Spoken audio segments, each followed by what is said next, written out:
Welcome to our channel. Today we how to install Helm for Kubernetes package management, beginner guide step by step clearly.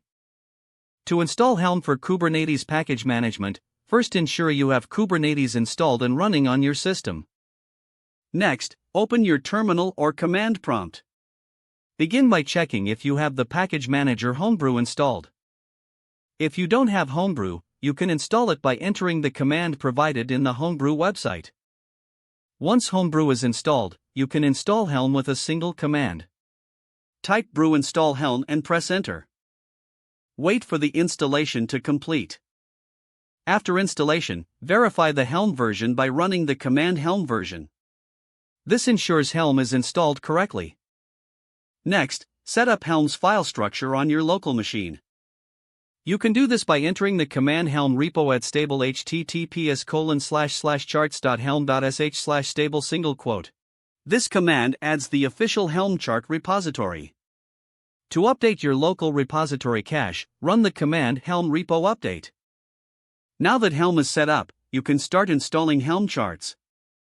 First, choose a chart you want to install from the Helm repository. For example, to install the Nginx ingress controller, you can use the command Helm install minginx stable/Nginx ingress. This command installs the Nginx ingress controller and names the release minginx. You can check the status of your installation by using the command Helm list. To manage or uninstall Helm releases, the command is Helm uninstall release name. Replace release name with the name of the release you want to remove.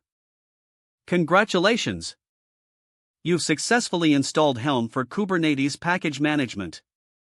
Now you can start using Helm to simplify your application deployments. If the page does not load, refresh the browser or try again in a private or incognito window. Make sure you are using the correct email address, then retype it carefully to avoid small typos.